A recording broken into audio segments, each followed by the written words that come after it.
ಮಾವಿನಕಾಯಿ ಪದಾರ್ಥ ಶುರುವಾಯಿತು. ಕನ್ನಡದ ಭಾಷೆ.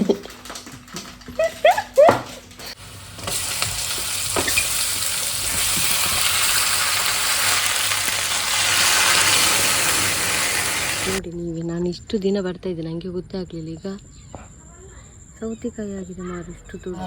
ಮನೆಯಲ್ಲೇ ಕೂತು ಇವಾಗ ತುಂಬ ಜನರಿಗೆ ಜಾಬಿಗೆ ಹೋಗ್ಲಿಕ್ಕೆ ಆಗೋದಿಲ್ಲ. ಅವರವರ ಸಿಚುವೇಶನ್ ಏನೋದು ಇರ್ತದೆ. ಮತ್ತು ಇಲ್ಲದೆ ಜಾಬ್ ಕರೆಕ್ಟಾಗಿ ಸಿಗೋದಿಲ್ಲ, ಅಂದರೆ ತುಂಬ ಟ್ರೈ ಮಾಡ್ತಾ ಇರ್ತಾರೆ. ಇಲ್ಲಾಂದರೆ ಈಗ ಹೋಗುವ ಜಾಬಿಗೆ ಅವರಿಗೆ ಸ್ಯಾಲ್ರಿ ಕಡಿಮೆ ಆಗ್ತದೆ ಅಂತೆಲ್ಲ ತುಂಬ ಇರ್ತದೆ ಸಿಚುವೇಶನ್. ಹಾಗೆ ಇರುವಾಗ ನೀವು ಆ ಒಂದು ಅರ್ನಿಂಗ್ ಆ್ಯಪಿನ ಬಗ್ಗೆ ಹೇಳಿ ಅಂತ ಇದ್ದರು.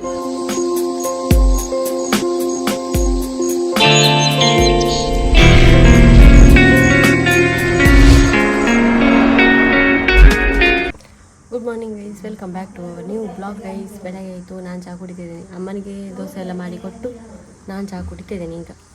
ಈಗ ಬೆಕ್ಕುಗಳೆಲ್ಲ ತಿಂಡಿ ನಿಂತಿದ್ದೆ. ನಾನು ಮತ್ತೆ ದೋಸೆ ತಿನ್ನೋದು. ಈಗ ಗಿಡಗಳಿಗೆಲ್ಲ ನೀರು ಹಾಕಿ ಆಮೇಲೆ ದೋಸೆ ತಿನ್ನೋದು. ಇದು ತೋರಿಸ್ತೇನೆ ಅಂತ ಗಿಡದಲ್ಲಿ ಏನಾದರೂ ಆಗಿದೆ ಅಂತ. ನಾನು ಚಹಾ ಕುಡಿತೇನೆ.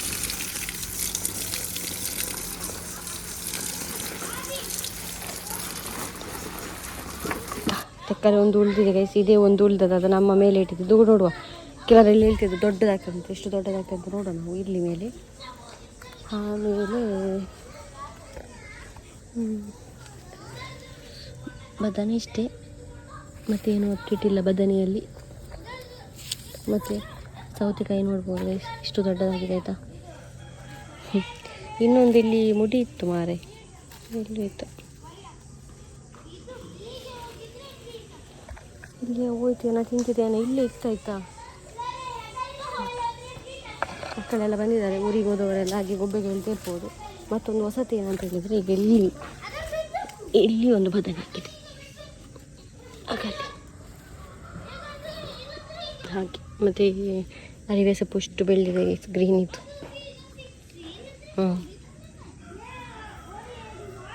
ಮತ್ತು ಇಲ್ಲಿಗೆ ಮೆಡಲ್ ತಂದು ಹಾಕಿದ್ದೆ ನಾನು.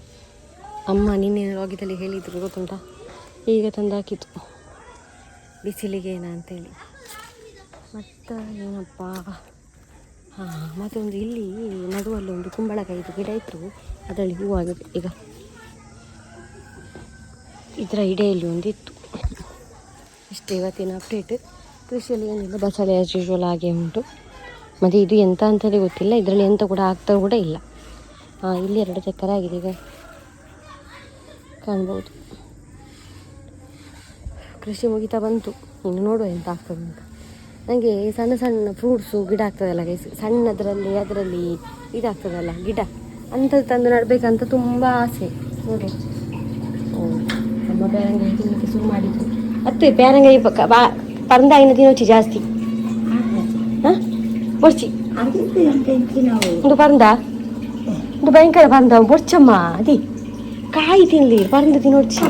ಬಿಡ್ಲಿ ಪಡ್ ಕಾಯಿ, ಅಲ್ಪ ಕಾಯಿ ಇಜ್ಜ, ಕಾಯಿ ತಿನ್ಲಿ ಬೆಕ್ಕ್ಯಾರ. ಓಹೋ, ಇದು ನಾನು ನಿನ್ನೆ ತಂದದ್ದು ಗೈಸ್, ಬರುವಾಗ ಇದು ಅಂತ ಹೇಳುದು. ಮತ್ತೆ ತಿನ್ನುವ ಸಾಯಂಕಾಲ. ಅಮ್ಮ ತಿನ್ನುವುದಿಲ್ಲ ಬಚಂಗಾಯಿ ಎಲ್ಲ, ಇದು ನನಗೆ. ಈಗ ನಾನು ಬಟ್ಟೆ ಬಿಡಿಗೆ ಹೋಗುದು, ಒಂದು ಸ್ವಲ್ಪ ನೀರು ಕೊಟ್ಟು ಹೋಗುವ ಅಂತೇಳಿ. ಬಿಸಿಲಿಗೆಲ್ಲಿ ಒಗಿಲಿಕ್ಕಾಗೋದಿಲ್ಲ ಅಂತ. ನಿನ್ನೆ ನಾನು ಪಡವಲು ವೇಳೆ ಹೋಗಿದ್ದಲ್ಲ, ಅದರ ಡ್ರೆಸ್ ಎಲ್ಲ ಉಂಟು ಇವತ್ತು ಹೋಗ್ಲಿಕ್ಕೆ. ಬಕೆಟೆಲ್ಲ ಆಗಿಟ್ಟಿದ್ದೀನಿ, ಹೋಗ್ಬೇಕು.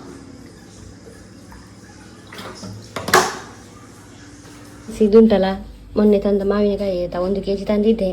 ಇದನ್ನು ಹೀಗೆ ತಿನ್ನಲಿಕ್ಕೆ ಅಮ್ಮನಿಗೆ ಆಗೋದಿಲ್ಲ, ನನಗೆ ತಿನ್ಬೋದು, ಆದರೆ ಅಮ್ಮನಿಗೆ ತಿನ್ನಲಿಕ್ಕೆ ಆಗೋದಿಲ್ಲ. ಅದಕ್ಕೆ ಇವತ್ತು ನಮಗೆ ಇದರ ಪದಾರ್ಥ ಮಾಡುವ ಅಂತ ಹೇಳಿ. ನೋಡಿ ಗೈಸ್, ಮಾವಿನಕಾಯಿ ಪದಾರ್ಥ ಶುರುವಾಯಿತು. ಕನ್ನಡದ ಭಾಷೆ.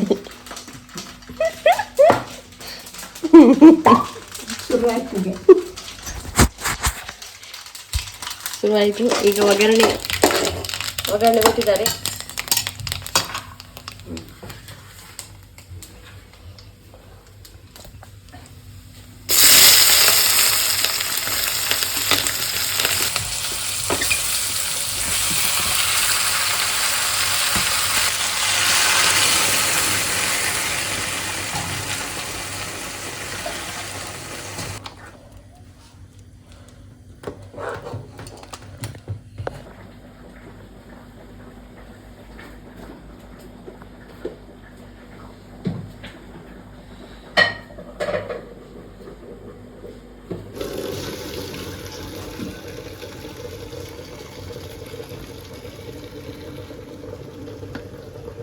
ಅಮ್ಮ ಊಟ ಮಾಡ್ತಿದ್ದಾರೆ ಗೈಸ್.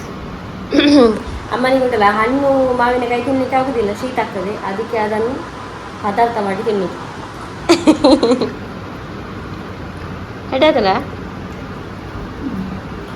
ಹೌದು, ಫಂಕ್ಷನಿಗೆ ಹೋಗಿದ್ದಾದ್ರೂ ಎಲ್ಲಿಯಾದರೂ ಸಿಗ್ತದೆ. ಮೊನ್ನೆ ಅಲ್ಲಿ ಇದ್ದಾಗ ನಾನೊಂದು ಇಲ್ಲಿ ಹತ್ತಿರ ಹೋಗಿದ್ದೆ ಅಲ್ಲ, ಅಲ್ಲೆಲ್ಲ ಸಿಗ್ತದೆ.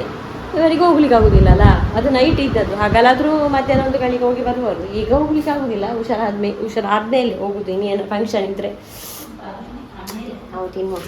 ಈಗ ಇವತ್ತಿನ ಊಟ ರೈಸ್, ಮಾವಿನಕಾಯಿಯ ಚೆಂಡು ಅಷ್ಟೇ ಗೈಸ್. ನಾನು ಹೊಳಗಿದ್ದೆ, ಸಾಯಂಕಾಲ ಆಯಿತು, ಚಹಾ ಕುಡಿತಾ ಇದ್ದೆ. ಆಗ ಅಮ್ಮ ಹೇಳಿದ್ರು, ಇಲ್ಲಿ ಕೆಳಗಡೆ ನೀವು ನೋಡಿರ್ಬೋದು ಸೌತೆಕಾಯಿ ಹಾಕಿದಾರಲ್ಲ, ಅಲ್ಲಿ ಒಂದು ಉಂಟು ನೋಡಿ ಬಾ ಅಂತ ಹೇಳಿದ್ರು. ಅದಕ್ಕೆ ನಾನು ಬಂದದ್ದು. ಹೌದು ನೋಡಿ ನೀವೇ, ನಾನು ಇಷ್ಟು ದಿನ ಬರ್ತಾಯಿದ್ದೆ, ನನಗೆ ಗೊತ್ತೇ ಆಗಲಿಲ್ಲ. ಈಗ ಸೌತೆಕಾಯಿ ಆಗಿದೆ ಮಾರು, ಇಷ್ಟು ದೊಡ್ಡ. ಇಲ್ಲಿ ಗೊತ್ತಾಯ್ತಾ, ಇಲ್ಲಿ ಎಲ್ಲ ಬಚ್ಚಂಗಾಯಿ ಉಂಟು, ಇಲ್ಲಿ ನಡುವಲ್ಲಿ ಆಗ್ತದೆ, ಅದು ಗೊತ್ತೇ ಇಲ್ಲ ಆಯಿತಾ.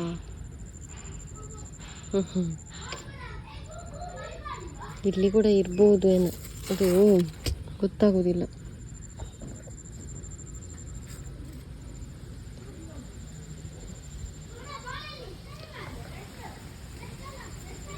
ಬೇವು ಬರ್ತದೆ ಗೈಸ್, ಎಂತ ಮಾಡಿದ್ರು ಬೇವು ಬರ್ತದೆ. ಬೆಕ್ಕಿನ ಫುಟ್ಟು ಗಲಾಗಿದೆ. ಹಾಗೆ ನಮ್ಮೊಂದು ರಿಕ್ಷಾದವರು ಬರ್ತಾರೆ ಈ ಕಡೆ, ಈಗ ಬರಲಿಕ್ಕೆ ಉಂಟಂತೆ. ಹಾಗೆ ಅವ್ರ ಹತ್ರ ಈಗ ತರಲಿಕ್ಕೆ ಹೇಳಬೇಕು, ಇಲ್ಲಾಂದರೆ ನಾನು ಅದಕ್ಕಂತಲೇ ಹೋಗಬೇಕು. ಸಾಯಂಕಾಲ ಒಬ್ಬೊಬ್ಬಳೆ ಹೋಗೋದು ಸರಿ ಆಗೋದಿಲ್ಲ, ಚಿಂಚು ಇಲ್ಲಲ್ಲ.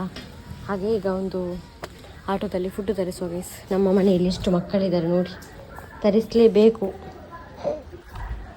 ತರಿಸಿ ನಾನು ಮೊನ್ನೆ ಒಂದು ಸಲ ಶೂಟ್ ಮಾಡಿದ್ದೇ ಇದನ್ನು, ಮತ್ತು ಅದನ್ನು ಅಲ್ಲೇ ಬಿಟ್ಟುಬಿಟ್ಟೆ. ಬೇಡ, ಯಾರಿಗೂ ಬೇಡ ಅಂತ ಅನಿಸುತ್ತೆ ನನಗೆ. ಆದರೆ ಇವಾಗಲೂ ಕಮೆಂಟ್ ಸೆಕ್ಷನಲ್ಲಿ ಬರ್ತಾ ಉಂಟು, ಅದಕ್ಕೋಸ್ಕರ ನಾನು ಆನ್ಸರ್ ಕೊಡುವ ಅಂಥೇಳಿ. ಒಂದು ನಿಮಿಷ, ಬೇಕಿಗೆ ಫುಡ್ ಆಗಬೇಕು. ಆಗ ಒಂದು ಕಾಲ್ ಮಾಡ್ತೇನೆ ಅವರಿಗೆ. ಇನ್ನೂ ಕೂಡ ಬರಲಿಲ್ಲ ಗೈಸ್, ಒಂದು ಬೇಕಿತ್ತಲ್ಲ. ಹಾಗೆ ಅಂದರೆ ಬರುವ ಆಟೋ ಅವರು ತರೋದು. ಹಾಗೆ ಅದೊಂದು ನಾನು ತಂದುಬಿಟ್ಟು ನಿಮಗೆ ಕಂಟಿನ್ಯೂ ಮಾಡ್ತೇನೆ. ಏನಂತ ವಿಷಯ ಅಂತ ಹೇಳಿದರೆ, ಈಗ ಮನೆಯಲ್ಲೇ ಕೂತು ಇವಾಗ ತುಂಬ ಜನರಿಗೆ ಜಾಬಿಗೆ ಹೋಗ್ಲಿಕ್ಕೆ ಆಗೋದಿಲ್ಲ. ಅವರವರ ಸಿಚುವೇಶನ್ ಏನೋದು ಇರ್ತದೆ. ಮತ್ತು ಇಲ್ಲದೆ ಜಾಬ್ ಕರೆಕ್ಟಾಗಿ ಸಿಗೋದಿಲ್ಲ, ಅಂದರೆ ತುಂಬ ಟ್ರೈ ಮಾಡ್ತಿರ್ತಾರೆ. ಇಲ್ಲಾಂದರೆ ಈಗ ಹೋಗುವ ಜಾಬಿಗೆ ಅವರಿಗೆ ಸ್ಯಾಲ್ರಿ ಕಡಿಮೆ ಆಗ್ತದೆ ಅಂತೆಲ್ಲ ತುಂಬ ಇರ್ತದೆ ಸಿಚುವೇಶನ್. ಹಾಗೆ ಇರುವಾಗ ನೀವು ಆ ಒಂದು ಅರ್ನಿಂಗ್ ಆ್ಯಪಿನ ಬಗ್ಗೆ ಹೇಳಿ ಅಂತ ಇದ್ದರು. ಪ್ಯೂರ್ ಜೆನ್ಯೂನಾಗಿ ಹೇಳ್ತೇನೆ ನಾನು.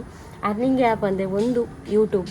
ಇವಾಗ ನನ್ನನ್ನೇ ನೀವು ನೋಡ್ಬೋದು. ನಾನಿವಾಗ ಕೆಲಸಕ್ಕೆ ಹೋಗೋ ಸಿಚುವೇಶನ್ ಇಲ್ಲ ಗೈಸ್. ಅಂದರೆ ಅಮ್ಮನಿಗೆ ಈಗ ಸ್ವಲ್ಪ ಇದು ಮಾಡಿದ್ರು ಅಮ್ಮನಿಗೆ ಆಗೋದಿಲ್ಲ, ಗೊತ್ತಿರು ನಿಮಗೆ. ಹಾಗೆ ಮನೆಯಲ್ಲಿ ಬಂದರೆ ಕಸ್ಟಮರನ್ನು ನಾನು ಅಟೆಂಡ್ ಮಾಡ್ತೇನೆ ಅಷ್ಟೇ. ಮತ್ತು ಯೂಟ್ಯೂಬ್ ಮತ್ತು ನಾನು ಹಾಗೆಯೇ ನನ್ನ ಅರ್ನಿಂಗ್ ಜೆನ್ಯೂನ್ ಆಗಿ ಹೇಳ್ತೇನೆ ನಾನು. ಒಂದು ಯೂಟ್ಯೂಬ್, ನೀವು ಕೂಡ ಯೂಟ್ಯೂಬಲ್ಲಿ ವ್ಲಾಗ್ ಮಾಡ್ತಾರೆ ಮಾಡಿ, ಡೈಲಿ ವಿಡಿಯೋ ಹಾಕ್ತಾಯಿರಿ. ಒಂದು ದಿವಸ ಗ್ಯಾರಂಟಿ ಸಕ್ಸಸ್ ಸಿಗ್ತದೆ. ಒಮ್ಮೆಲೆ ಸ್ಯಾಲ್ರಿ ಸಿಗೋದಿಲ್ಲ. ಹೀಗೆ ಡೈಲಿ ವಿಡಿಯೋ ಹಾಕಿ ಮಾಡ್ಬೋದು. ಮತ್ತು ಫಸ್ಟ್ ಸ್ಟಾರ್ಟಿಂಗ್ ಹೇಟ್ ಕಮೆಂಟ್ ಹಾಗೆ ನಿಮಗೆ ಹೇಟ್ ಎಲ್ಲ ಕೇಳಲಿಕ್ಕೆ ಸಿಗ್ತದೆ, ಮತ್ತೆ ಕೂಡ ಸಿಗ್ತದೆ. ಆದರೆ ಅದನ್ನು ಯಾವುದು ಕಿವಿ ಕೊಡದೆ ಮುಂದೆ ಹೋಗ್ತಾ ಇರಿ. ಯಾಕಂದರೆ ನಮ್ಮ EMI ನಮ್ಮ ಹೊಟ್ಟೆಗೆ ನಾವು ದುಡ್ಡು ತಿನ್ನಬೇಕಾಗ್ತದೆ. ಹಾಗೆ ಹೇಳಿದವರ ಮಾತೆಲ್ಲ ಕೇಳಲಿಕ್ಕೆ ಹೋಗಬೇಡಿ. ಅದೊಂದು ಉಂಟಲ್ಲ, 4 ಜನ ಕೆಟ್ಟದೇ ಹೇಳ್ತಾರೆ ಅಂತ ಹೇಳಿದರೆ, 4 ಜನ ಹೊಗಳ್ತಾರೆ, 4 ಜನ ತೆಗಳ್ತಾರೆ ಅಷ್ಟೇ. ಅದನ್ನೆಲ್ಲ ನಮ್ಮ ಲೈಫ್ ಬೇಗ ಮುಗ್ದೋಗ್ತದೆ ಗೈಸ್. ಯಾವಾಗ ಮುಗಿತದೆ ಅಂತ ಹೇಳಲಿಕ್ಕಾಗೋದಿಲ್ಲ. ಹಾಗೆ ನಾನು ಹಾಗೆ ತಿಳ್ಕೊಳ್ಳೋದು, ನನ್ನನ್ನು ನಾನು ಹಾಗೆ ಬೂಸ್ಟ್ ಮಾಡೋದು. ಈಗ ಯಾವಾಗ ನನ್ನದು ಲೈಫ್ ಎಂಡ್ ಆಗ್ತದೆ ಅಂತ ಹೇಳಲಿಕ್ಕಾಗೋದಿಲ್ಲ. ಹಾಗೆ ಮುಂದೆ ಹೋಗ್ತಾ ಇರೋದು ಅಷ್ಟೇ. ಅದನ್ನು ಬಿಟ್ಟು ಹೇಳುವವರು ಹೇಳ್ತಾ ಇರ್ತಾರೆ. ಆಮೇಲೆ ಅದೊಂದು ನಾನು ಹೇಳಿದೆ, ಯಾಕಂದರೆ ಸೋಷಿಯಲ್ ಮೀಡಿಯಾದಲ್ಲಿ ದುಡಿಬೇಕಾದ್ರೆ ಅದೊಂದು ಮೇಯ್ನ್, ಇಲ್ಲದ್ರೆ ಆಗೋದಿಲ್ಲ ದುಡಿಲಿಕ್ಕೆ. ನೆಕ್ಸ್ಟ್ ಅರ್ನಿಂಗ್ ಯಾವುದಂದರೆ ಇನ್ಸ್ಟಾಗ್ರಾಮಲ್ಲಿ ನೀವು ದುಡಿಬೋದು. ಹೇಗೆ ಅಂತ ಇರ್ತದೆ. ಈಗ ಇನ್ಸ್ಟಾಗ್ರಾಮಲ್ಲಿ ಹೇಗೆ ದುಡಿದು ಗೊತ್ತಾ, ಈಗ ನೀವು ಏನಾದರೂ ಒಂದು ಪ್ರಾಡಕ್ಟ್ ಬೈ ಮಾಡಿರ್ತೀರ. ಆ ಬೈ ಮಾಡಿದ ಪ್ರಾಡಕ್ಟನ್ನು ನೀವೇ ಸ್ವಂತ ಹಣ ಆಗಬೇಕು. ಹಣ ಹಾಕಿ ಅದರ ವಿಡಿಯೋ ಮಾಡಿ ಅದರ ಬಗ್ಗೆ ಒಂದು ಅಪ್ಲೋಡ್ ಮಾಡಿದಾಗ ಅವರು ನಿಮಗೆ ಒಂದು ವಿಶ್ ಲಿಂಕ್ ಅಂತ ಆ್ಯಪ್ ಉಂಟು. ಅದು ನೀವು ಬೇರೆ ಥ್ರೂ ಆಗಿ ನೋಡಿ ಆಯಿತಾ. ಯೂಟ್ಯೂಬಲ್ಲಿ ಉಂಟು ವಿಶ್ ಲಿಂಕ್ ಮತ್ತು ಮೀಶೋ ಕ್ರಿಯೇಟರ್ ಕ್ಲಬ್ ಅಂಥದ್ದೆಲ್ಲ ಆ್ಯಪ್ ಉಂಟು. ನನಗೆ ಕೂಡ ಅದೊಂದು ನನ್ನೊಂದು ಫ್ರೆಂಡ್ ಹೇಳಿ ಗೊತ್ತು. ಹಾಗೆ ಅದನ್ನು ನೀವು ಅದರ ಜೊತೆಗೆ ಲಿಂಕ್ ಮಾಡಿ ವಿಡಿಯೋ ಅಪ್ಲೋಡ್ ಮಾಡಬೇಕು ಇನ್ಸ್ಟಾಗ್ರಾಮಲ್ಲಿ. ಆವಾಗ ನಿಮಗೆ ಒಮ್ಮೆಲೆ ತುಂಬ ಹಣ ಸಿಗೋದಿಲ್ಲ. ಆದರೆ ನಾವು ಡ್ರೆಸ್ ತಗೊಳ್ಳಿಕ್ಕೆ ಅಲ್ಲ, ನಮ್ಮ ಫುಡ್ಡಿಗೆಲ್ಲ ನಮಗೆ ಖರ್ಚಿಗಾಗ್ತದೆ, ಅಷ್ಟು ದುಡಿಬೋದು ಅದರಲ್ಲಿ. ಆಗ ತಿಳ್ಕೊಳ್ತೀರಿ ನೀವು. ಈಗ ಒಮ್ಮೆಲೆ ನಾವು ಹಣ ಹಾಗೆ ಪ್ರಾಡಕ್ಟ್ ತೊಗೊಳ್ಳಿಕ್ಕೆ ಹಣ ಎಲ್ಲಿಂದ ಅಂತೇಳಿ, ಈಗ 2000 ರೂಪೀಸ್ ನೀವು ತೆಗೆದಿಟ್ಟು ನೀವು ಏನಾದರೂ ಒಳ್ಳೊಳ್ಳೆ ಐಟಮ್ ಎಲ್ಲ ತೆಗೆದು ಹಾಕಿ ಡ್ರೆಸ್ ಹಾಕಿ ಒಂದು ವಿಡಿಯೋ ಮಾಡಿ ಅದನ್ನು ರಿಟರ್ನ್ ಮಾಡಿ, ಗೊತ್ತಾಯ್ತಾ. ಮೀಶೋ ಕ್ರಿಯೇಟರ್ ಕ್ಲಬ್ ಅಂತ ಉಂಟು, ಅದನ್ನು ರಿಟರ್ನ್ ಮಾಡಿದರೆ ನಿಮಗೆ ಆ ಪೇಮೆಂಟ್ ವಾಪಸ್ ಕೊಡ್ತಾರೆ 2000. ಮತ್ತು ವೀಡಿಯೋ ಮಾಡಿದಾಗ ಕೂಡ ಆಯಿತು. ಹಾಗೆ ಆದರೆ ಜೆನ್ಯೂನ್ ಮಾಡಬೇಕು. ನಮಗೀಗ ನಮ್ಮನ್ನು ನೋಡೋರಿಗೆ ನಾವು ಚೀಟ್ ಮಾಡಬಾರ್ದು, ಜೆನ್ಯೂನ್ ಮಾಡಬೇಕು. ಆಮೇಲೆ ರಿಟರ್ನ್ ಮಾಡಿ, ತೊಂದರೆ ಇಲ್ಲ. ನಮಗೆ ಬೇಕಾದರೆ ಇಟ್ಕೊಳ್ಳೋದು ಅಷ್ಟೇ.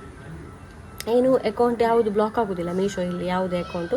ಯಾಕಂದರೆ ಅವರು ನಮ್ಮನ್ನು ವೈಟ್ ಲಿಸ್ಟ್ ಮಾಡಿ ಇಡ್ತಾರೆ, ನಾವು ಕ್ರಿಯೇಟರ್ ಅಲ್ವಾ, ಹಾಗೆ ದುಡಿಬಹುದು. ನೋಡಿ ನಾನು ಎಷ್ಟು ಹೇಳಿದೆ, ಈಗ ಯೂಟ್ಯೂಬಲ್ಲಿ ದುಡಿಬೋದು, ಗೊತ್ತಿತ್ತು ಎಲ್ಲರಿಗೆ. ಇನ್ಸ್ಟಾಗ್ರಾಮಲ್ಲಿ ದುಡಿಬೋದು. ಮತ್ತೆ ನಿಮಗೆ ಬ್ರ್ಯಾಂಡ್ ಅವಕಾಶ ಕೊಡ್ತದೆ, ಆಯಿತಾ. ಅಂದರೆ ಬ್ರ್ಯಾಂಡ್ ಇದು ಪ್ರಮೋಷನ್ ಸಿಗ್ತದೆ, ಹಣ ಕೊಡ್ತಾರೆ ಅವರು. ಒಂದು 2000 ಇರಲಿ ಕೊಡ್ತಾರೆ. ಇಲ್ಲಾಂದರೆ ಐಟಮ್ ಸಿಗ್ತದೆ, ಐಟಮ್ ಮಾತ್ರ ಸಿಗ್ತದೆ, ನಮಗೆ ವೀಡಿಯೋ ಮಾಡಿ ಹಾಕ್ಲಿಕ್ಕೆ ಇರ್ತದೆ. ಹಾಗೆಲ್ಲ ದುಡಿಬೋದು. ಮನಸ್ಸುಂಟ, ಎಷ್ಟು ಬೇಕಾದ್ರೂ ಮಾರ್ಗ ಉಂಟು. ಇದು ಎಲ್ಲ ನನಗೆ ಗೊತ್ತಿರುವಂಥದ್ದು. ಇನ್ನೂ ಕೂಡ ಇರ್ಬೋದು ಗೈಸ್, ಆದರೆ ಕೆಲವೆಲ್ಲ ನನಗೆ ಗೊತ್ತಿಲ್ಲ. ಈಗ ಯಾವುದೆಲ್ಲ ಹೇಳಿದೆ, ವಿಶ್ ಲಿಂಕ್ ನೀವು ನೋಡಿ ಸರ್ಚ್ ಮಾಡಿ, ಆಯಿತಾ. Wish link, Meesho creator club, ಅದೆರಡು ಆ್ಯಪ್, ಮತ್ತು ಇನ್ಸ್ಟಾಗ್ರಾಮಲ್ಲಿ ದುಡಿಬೋದು. ಆಮೇಲೆ ಯೂಟ್ಯೂಬ್. ಇಷ್ಟು ಒಂದು ದಾರಿ ಇದೆ ಅರ್ನಿಂಗ್ಗೆ ಸದ್ಯದಲ್ಲಿ. ಆ್ಯಪ್ ಮನೆಯಲ್ಲೇ ಇದ್ದು ದುಡಿಬೋದು ಅಂತ. ಒಮ್ಮೆಲೆ ಆಗೋದಿಲ್ಲ, ಅಂದರೆ ಬೇಕು, ಒಂದು 2-3 ಮಂತ್ ಆದರೂ ಬೇಕು. ಇನ್ನೂ ಕೂಡ ಡೌಟ್ಸ್ ಇದ್ದರೆ ಕಮೆಂಟ್ ಸೆಕ್ಷನಲ್ಲಿ ತಿಳಿಸಿ, ಸಪ್ರೇಟ್ ವೀಡಿಯೋ ನಾನು ಮಾಡ್ತೇನೆ. ಕೆಲವರಿಗೆಲ್ಲ ತುಂಬ ಇರ್ತದೆ ಏನಾದರೂ ಮಾಡಬೇಕಂತ ಮನೆಯಲ್ಲಿ. ಹಾಗೆ ನೋಡಿ ಎಲ್ಲರೂ ಫುಡ್ ತಿನ್ನುವ ಅರ್ಜೆಂಟ್ ನೋಡಿ. ಈಗ ಇದು ತರಿಸಿದ್ದು ನಾನು, ಇದೊಂದಕ್ಕೊಂದು ಫ್ರೀ ಆಯಿತಾ. ಈಗ ಇಲ್ಲಿ ಎಷ್ಟು ಗೊತ್ತಾ, ಇದು 99ಗೆ 2 ಸಿಗ್ತದೆ, 2. ಹಾಗೆ ಅರ್ಜೆಂಟಿಗೆ ಆನ್ಲೈನ್ ತರಿಸ್ಲಿಕ್ಕೆಲ್ಲ ಟೈಮ್ ಇಲ್ಲಲ್ಲ, ಹಾಗೆ ತರಿಸಿದ್ದು. ಹಾಗೆ ಬಾಕ್ಸಿಗೆ ಹಾಕೊಳ್ತಾ ಇದ್ದೇನೆ ಫುಡ್. ಈಗ ಎಷ್ಟಾಯಿತು, ಇನ್ನೊಂದು ಡಬ್ಬ ಉಂಟು. ಎಷ್ಟು ಆನ್ಲೈನ್ ತರಿಸುವ, ಈಗ ಅರ್ಜೆಂಟಿಗೆ ಬೇಕು. ಪಾಪ ಎಂತ ಮಾಡೋದು ನಾನು. ಇವಳೊಬ್ಬಳೇ ಊಟ ಮಾಡೋದು. ಇವಳೊಂದು ಊಟ ಮಾಡ್ತಾಳೆ ಸ್ವಲ್ಪ ಆದರೂ, ಬಾಕಿಗೆ ಯಾರು ಊಟ ಮಾಡೋದಿಲ್ಲ.